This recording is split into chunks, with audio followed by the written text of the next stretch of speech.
Hey there, and welcome back to the Difference Maker Revolution podcast. On today's episode, we have the Fantastic Four joining us. We have Janine, Brad, Ronan, and myself, Jonathan. And today we're going to talk about why you need to have a paid ad strategy as part of your marketing mix. What you really meant to say, Jonathan, was the Fantastic Three, right? Which is Brad, Janine, and Ronan. You're so funny. Look at you, jet lag syndrome. Maybe the Fantastic Three, but I was trying to make a reference to, Fantastic Four, it's a TV show, it's whatever, movie, Marvel thing. But anyway. It went over Ronan's head. It did. That's okay. So Ronan, before we dive into the reasons why you need to have a paid ad strategy, what is marketing mix? There's different ways of looking at the marketing mix, Jonathan. But the marketing mix is product, price, place, promotion, right? Is that what you meant? Or am I quoting you the 4 Ps and thinking that's the marketing mix? I'm pretty sure the 4 Ps, and I believe it's been developed out into 7 Ps. That is correct. Has been process. You want the others? Process, people, and what's the 7th one? Oh my gosh! Process, people, and go on. Tell us what the 7th one, Jonathan, is. I actually don't know it off the top of my head. Product, price, promotion, place, people, process, and Party? Packaging. Physical evidence, it says. Physical evidence. Okay. I like party better. I do too. Party sounds much better. Because marketing is a party, right, guys? We do marketing every day and it's a party. Look at this podcast. It's a party. Anyway, Jonathan, what did you want to know about the marketing mix? Well, I just wanted our audience, for those that haven't heard of it, why do we even need a mix of strategies for our marketing? Like why... Today we're going to talk about paid ad, why you need a paid ad strategy as part of it. So I guess just like, why can't we just do one single thing? Well, why can't we go back a step and say, well, the first thing you need is to have a marketing budget. So you need, if you want to get rid of the roller coaster effect, right? You need a marketing budget to be able to help you take out that roller coaster effect. Because if you are relying solely on in-person activity, which is based around all of your time, right? That's not as sustainable to keep a constant flow of clients as having a paid strategy. But it is a journey, right? Because if you're just starting out in business, you may not have any money, right? So you may have to start with doing a lot of in-person stuff, right? And then once you start to get clients in the door and you start making money, then you can then allocate the percentage of revenue that you should to your marketing activity to build a paid strategy out. Does that help? Absolutely. So, Janine, talk to us about how many years have you been in business now? 15, 16? 17, the age of 17. my daughter. You've gone up. Wow. It's going, yeah. Funny how time works that way. I know, yeah. So 17 years in business, right? So when did you first introduce a paid ad strategy into your business? The year I met you, Jonathan. For Facebook, like paid ads for Facebook, you mean? Or just paid ads in general, like other things? Paid ads in general. Oh, okay. Paid ads in general. Ooh, wow. Early on. So I, within a year of opening, I joined networking groups. And so I was paying to network and join organizations that allowed me to do business that way. And then within 5 years, if I had to guess, I was doing direct mail. And that was our number one way of getting in business. We had a baby plan. We bought a list of new moms, new parents, and we did a 4-part mailer series to them. So we would get a monthly list and we would send a series of 4 mailings to everybody on that list. So that was, and then we attended expos and things like that too. So my first thing was getting out. Like I did a lot of footwork and then moved into other paid strategies. pretty quick. And when you mentioned you introduced Facebook ads in 2019, so right now for your business, what does your marketing mix look like in terms of the types of marketing you do to generate potential clients? Yeah, so Facebook is a big part of it. There are Facebook, Instagram ads. Our marketing to our existing clients is huge. So we are really big on our clients for life and getting our clients to come back in multiple times. So that's still our biggest chunk of marketing is internally to our own clients, and creating incentives and plans and ways for them to come in over and over again. And then we also still do networking, community events, and things like that. So that's our big mix. We don't do direct mail anymore outside of our client list. And do you think you could run your business without having any paid ads? No, not anymore. For us, it pretty much took over direct mail.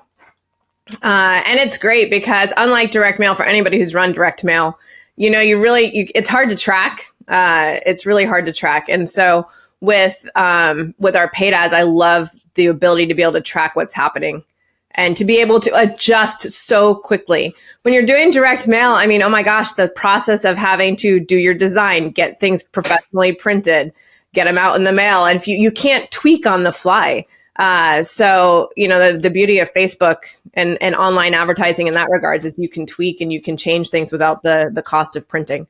So I can't even imagine right now without some sort of online advertising how I would market. Brad, how many photographers, if we put 100 photographers in the room, right, what percentage of them do you think do what Janine has done, which is to track their marketing, to track their time? Are we assuming that all 100 photographers market, or are we just assuming it's 100 photographers? Oh, good question. Well, let's say there are 100 photographers who do some marketing of some kind, even if we call just doing social media posts or writing a blog or do some networking, do any type of marketing. How many of those 100 do you think track their activity, their marketing activity, to see how successful it is? 1 to 5. Okay, so between 1 and 5%. I'd say as a guesstimate, yeah. So if you think of what Peter Drucker taught us all, if you don't measure it, you can't manage it. That means then 95 to 99% of photographers aren't managing their marketing. And that's even accepting that writing blog post is marketing, Ronan. Yeah, I think that's a grey area of definition. I mean, marketing for me is always something that's done for profit. And I think writing blog posts isn't for profit. I think you write blog posts in a hope that you can attract people with SEO and clicks. But that's like that's hard to measure. so you need to actually measure that to actually understand if you're going to get return on it to call it marketing. So when I talk to photographers and they talk about SEO and all that, I say, look, the first thing you do is do some Google ads, right? Just do some Google ads. It'll take a fraction of the time once you do your research. Get your Google ads going and be top of the list. And don't be worried about all the time and effort you have to do to build out your SEO. Start there. And that's where the paid ad thing comes in. But I think unless you understand, your return on investment for your time, which is knowing what your hourly rate is, it's hard to do that, right? For me, it seems like a lot of people don't understand the fundamentals of marketing in the sense that, so I feel like some people expect you can just like run an ad or go to an exhibition or, do a direct mail campaign or run a Google ad and people just book themselves. I think that it's important to understand the underlying requirements of running a paid ad strategy. Like, Janine, when you run your Facebook ads, do people just book themselves in and automatically qualify themselves? Or like how has it changed your studio in terms of the time investment, in terms of how much time you have to allocate to that marketing and prospecting? I don't know if it's necessarily changed, it's shifted. So, I mean, when we do our paid ads, we get their information and then we contact them, and we've built out a strategy to contact them multiple ways: phone, email, text, in a series of, like we have a schedule over a series of days to get in touch with them. So it's a different shift, right? We have to reach out to them, which is great because we have control over that contact. In other forms, like when we did direct mail, we had nothing but their address, right? So we couldn't actually try and reach them on the phone or reach them via a text message or reach them via an email. We only had one way of communication, and that was a mailing address. So it's just shifted, and the great thing is that with having the control, one, you can turn the faucet on and off as much as you need it, which is nice, right? You need more clients, you turn the faucet on.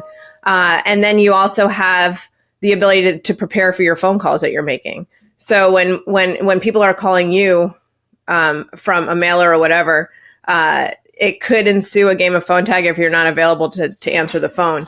Whereas if you're making the calls to the potential client, then you're in control of that process. So, and not relying on them to call you, because that was the thing, right? With any of the other forms of marketing, you're relying upon sending out information and them calling you. With this form of marketing, you send out the information. If they like it, they fill something out, and then you can contact them.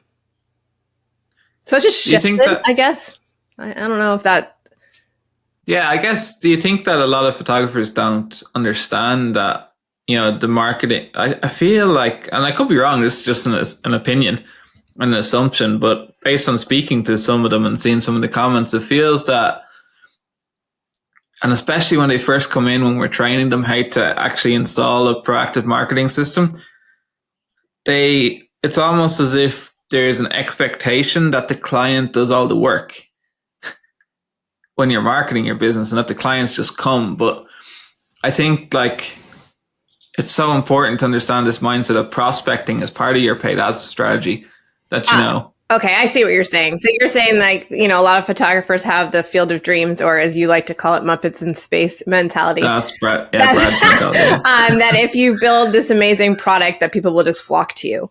And while the product is important, obviously you have to have something to offer.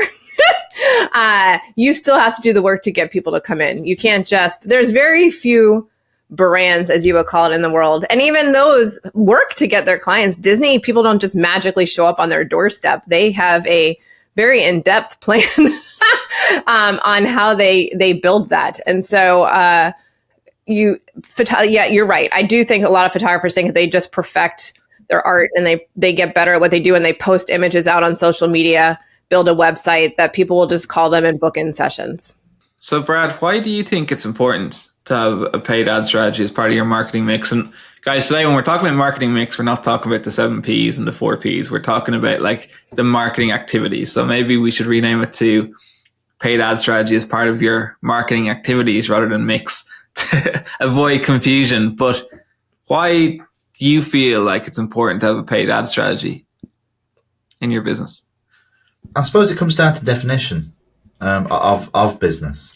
So it comes down to how large you want your business to be. Because my business wouldn't exist at its peak turnover rate or its current turnover rate without paid ads, without a mechanism to be able to turn something on to generate leads and then turn it off so I can essentially prospect at will. So paid ads are like the lifeblood of not just a lot of photography businesses, but most businesses in the world, because it's needed and required. But it is interesting because I've been doing paid ads since 2013, or online advertising since 2013. Before that was all offline stuff or data-based marketing. We'd purchase heavy amounts of data. I suppose paid ads is still quite a new thing. I mean, although we've been in it for years, and I've been in it over a decade, it's still relatively a new thing. And, we still mentor and train a lot of photographers on how to run paid ads, and they've never ran paid ads before. Do you know what I've just realized? Go on. We've invented the eighth P. Paid ads strategy is now part of the marketing mix. Look at that. Well, That kind of falls under promotion, doesn't it? It don't really. No, it needs its own. It needs its own category. It needs Don't its take away own Ronan's category. fun, Jonathan. Ronan needs fun. I think paid ads is just a term for online marketing. That's what paid ads are. It's weird that paid ads don't associate with newspaper ads or billboard advertisement or direct mail or anything like that. Paid ads is literally just online advertising. And it's interesting how that terminology has been brought around and changed. And I wouldn't say SEO activities in paid ads. I'd say you have to pay to quantify it as paid ads. So Google ads, sure. YouTube ads, sure. But it's not making posts on Facebook and hoping people are going to see it. You have to actually have a strategy. I suppose that's the key thing now, isn't it? In the paid ads world, you actually have to have a strategy. You have to know what you're doing. You have to know what you want your end result to be, and you have to be able to prospect and put the work in. And I suppose that's the big difference to what it was 11 years ago, because 11 years ago it was brand new and exciting and fresh, and you could run terrible ads, but your clients would phone you anyway, and you'd get bookings in. That's what happened for my business, and then over time that just changes. The goalposts just change, and you have to move with it. And it's got to the point now where, if you're running paid ads, you need a skill set of not only being able to run paid ads, but also prospect clients as well. And prospecting clients is just converting that lead into a booking, however you want to do it.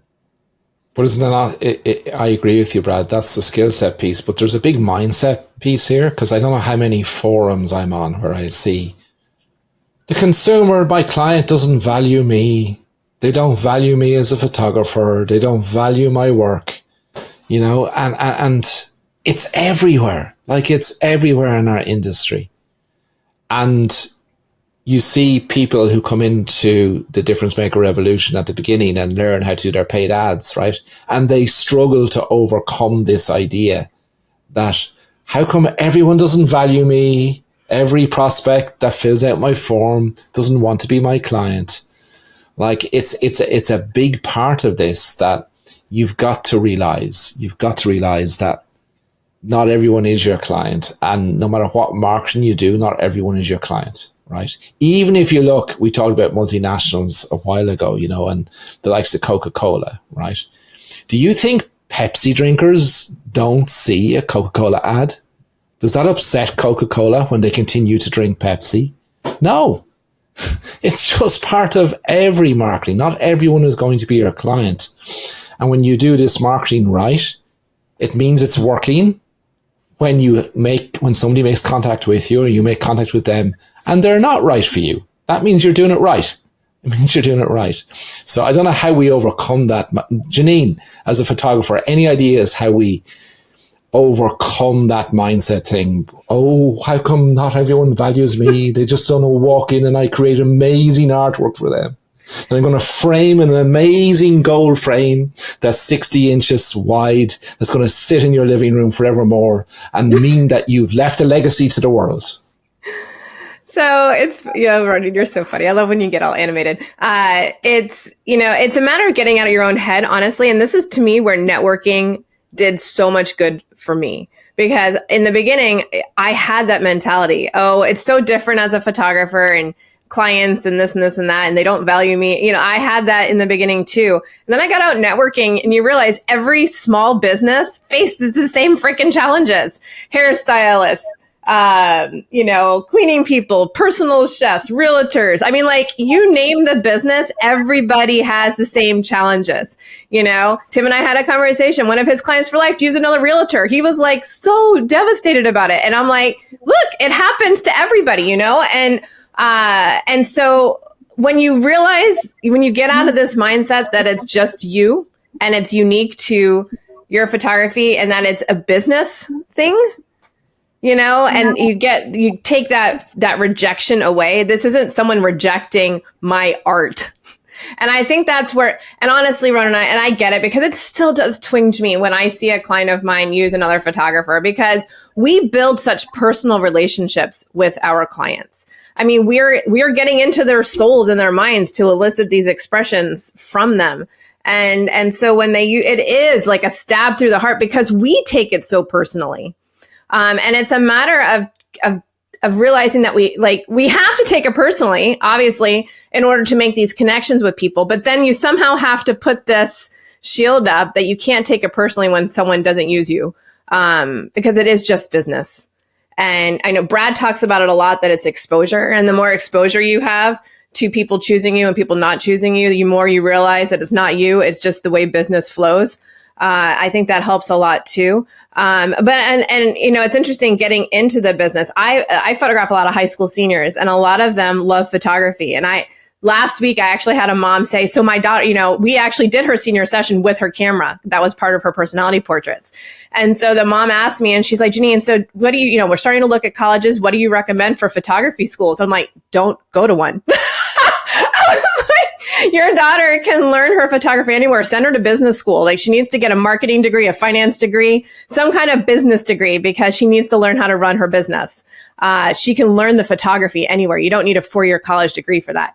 Or a degree in psychology, like children's psychology or whatever, right? So, but no, get the degree in business. And I honestly think that if more photographers, like some of the best ones we see succeed in the industry, came from a different background. Like they had a business background, they had a corporate background. So they understood business, and then photography became their business, as opposed to coming from just, I love this art, and now how can I get people to buy it? Do they teach proactive paid marketing in business school? Does anyone know? Business college? I highly, highly doubt it. You should tell her just to get a membership with us, Janine. And right. From going to college, she'll probably save money. In fairness, not only will she save money, she actually make money. If she's serious about wanting a career in photography, just get a membership.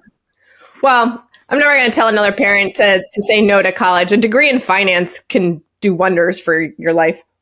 Yeah, if you're interested in finance. If you're interested in photography, I don't think it's going to make a difference. Unless she wants it to be a hobby. It's okay to have photography as a hobby and not do business and not do paid advertising and not do that, right? But if you're serious about creating a business, well, then you got to learn the business skills, and you got to learn the marketing skills, and you got to have. So I have a question. I know Jonathan is doing most of the questions, but I have a question. It doesn't matter who takes this. So let's say I'm starting out, right? So I have a camera. I love taking photographs. All of my friends tell me, you take amazing photographs. Will you take some photos of my kids too while you're photographing yours? We hear this story a lot, that's how it starts, right? And then we go, oh, this might suit our lifestyle. We can get some extra income into the household, and I can sell photographs, right? So in that case, right, if that's where it's coming from, what should I do next? How old are you? Let's say I am a mum of 32, and we've had our baby is 3, and I was out with the baby in the park, and this woman asked me to take a photo of hers because she saw me photographing mine, and we got chatting and we had fun. And then some family members saw the photos and they said, oh, will you do our family too? And just start, and then they start hearing back, you've a knack for this, this is great, and you decide, right, you know what? The plan was, when the baby starts school, that I'm going to go back to my corporate job. But I don't really want to do that. I want to have some flexibility and time. And everyone's telling me how great the photographs are that I'm taking. What do I want to do that. What should I do? Are you teeing that up for Jonathan to tell everybody to join the Difference Maker Revolution? Or are you teeing that up as a next steps thing? No, it's actually a next step in terms of, I've listened to this podcast, right? Okay. Because it's an amazing business podcast, probably the best business podcast for the photography industry. And I've heard you guys, and I'm serious about this, and I've heard I need to have a paid ad strategy, but that's where I am. I want to set up my business. I want to move forward. Do I need to start with a paid ad strategy from the beginning and have the money for that? Or where do I start with finding my clients and turning this into a business? You've got multiple layered questions there, Ronan. But I would probably suggest. I know it seems a bit counterproductive, but I would probably lead with a paid ad strategy, because ultimately, if you're starting from zero and you're starting from a place where you might have some friends or family who really like your photographs, for one, you can't really take their opinion. Because they're your friends and family, and they'll tell you anything to keep you happy. So you can't really base it on that data set. So I would run paid ads to. I hate the word photographer portfolio, but and that's not what I mean. But ultimately, if you've never photographed before, you need to build exposure of photographing. So you need to photograph as much as you can in as short a period of time as possible to learn that craft. So, because you need to learn how to photograph, you need to know what you want to photograph. So perhaps some soul search and decide what niche you want to go into. And I'd run ads to generate interest to photograph more. I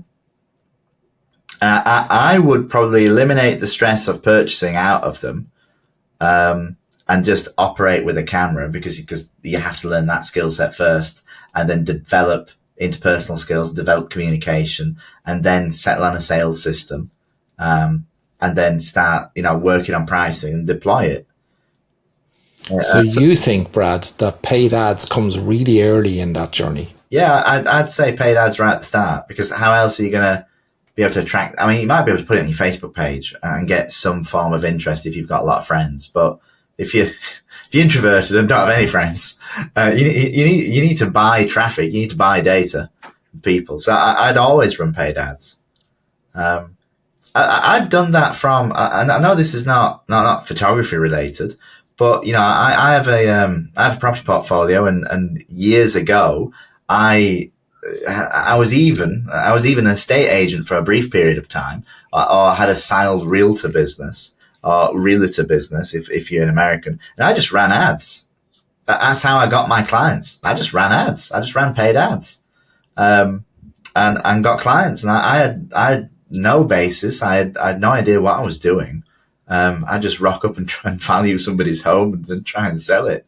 And I was successful for a little bit. But yeah, you can start from zero. I've done that many times. In fact, I created a page, and I still own it, called John Page, because I was told years ago that when I was running property ads, that a person worked better than a brand. So to create a brand around a man's name, and then just have you picture some arbitrary landmark. So my name was John Page, and it was Stonehenge. And I'd run property ads on that, and that was successful. It had maybe 4 likes on the page. I still have the page, and the ad accounts associated with it. So you can start paid ads straight away from zero brand, from nobody knowing who you are, from nothing, and get some form of result and work on it and build on it. And go like John Page. Go show that page some love. I felt we were in Game of Thrones there for a second. I'm looking for John Page right now, see if it still exists. It does, yeah. Property service, John Page. I've got 24 followers. But if I've done it, right? I've been that mum of 32 with a 3-year-old, at 32 with a 3-year-old who started from nothing and just created a page with nothing behind it, just to run paid ads and get a result from it. So I know you can definitely do it in the photographic industry. And especially if you layer that on with the training we give you in Impact, which is a 30-day trial.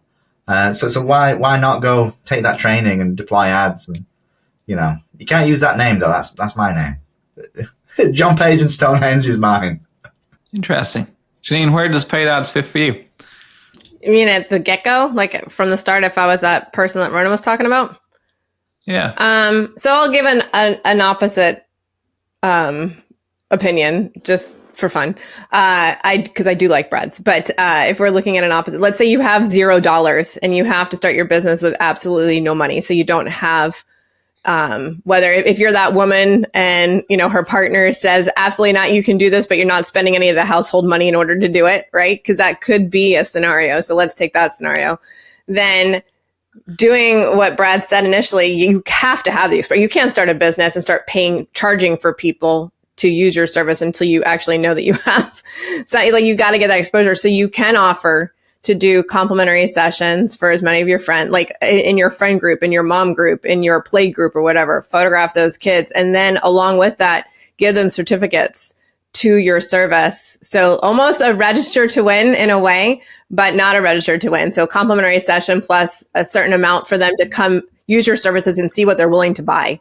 And that's kind of like a model call in a way in the beginning. And actually, anytime you're offering something new in your business, it's a great way to find out if what you're offering is something people actually want, because you could have these great ideas in your head and nobody actually wants it. So getting out there, photographing as many people you can and creating certificates for them to then give their friends to use your service with a certain credit to then go off and bring them in for a sales session to look through their images.